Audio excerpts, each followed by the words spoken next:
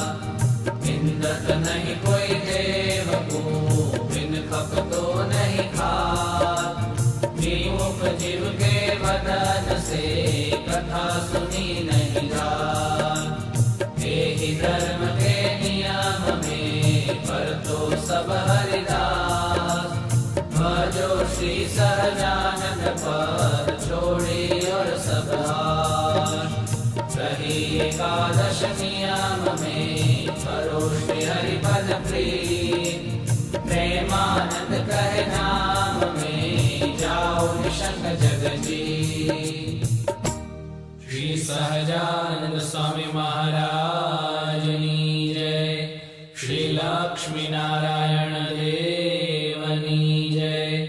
श्री धर्म भक्ति वासुदेवनी जय। श्री हरि कृष्ण महाराजनी जय।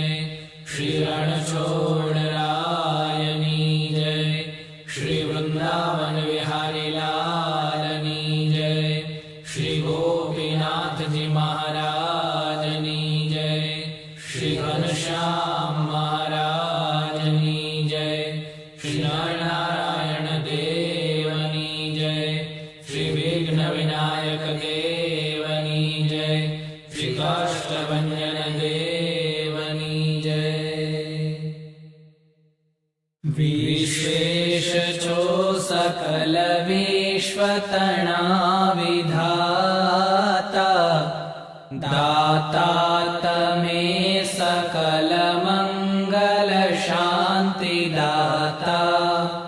माटे तमारु करुणा निधि सत्य नाम।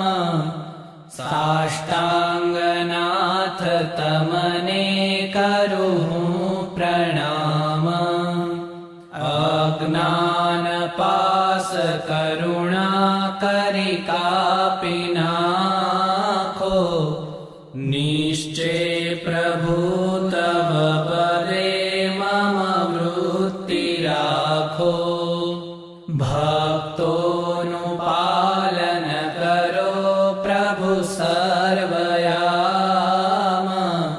साष्टांगनाथ तमने करूँ प्रणाम। जन्म्या कौशल देश वेश बटुनो। लई तीर्थ माही फर्या। रामानंद मळा स्वधर्म चलव्यो। यज्ञादि मोटा कर्या। मोटा धाम रचारया गढपुरे। बेदेश गादी करी। अंतर्ध्यान थया लीला हरितणी। संक्षेपमा उच्चरी। आवी अक्षरधामथी अवनिमा। जे देहधारी थया। आप्या सुख अपार भक्त जनने। दिले धरीने दया। कीधा चारु चरित्र गान करवा। जेणे करुणा करी। वंदु मंगल मूर्ति उरधरी। सर्वोपरि श्री हरि। अमेव माता च पिता त्वमेव। त्वमेव बन्धुश्च सखा त्वमेव। त्वमेव विद्या द्रविणं त्वमेव सर्वं मम देव देव। कायेन वाचा मनसेन्द्रियैर्वा बुद्ध्यात्मना वा प्रकृतेर्स्वभावात् करोमि अद्यात् सकलां परस्मै नारायणायेति समर्पयामि। निजाश्रितानां सकलार्तिहन्ता सद्धर्मभक्तेरवनं विधाता दाता सुखानां मनसेप्सितानां तनोतु कृष्णोऽखिलमङ्गलं न।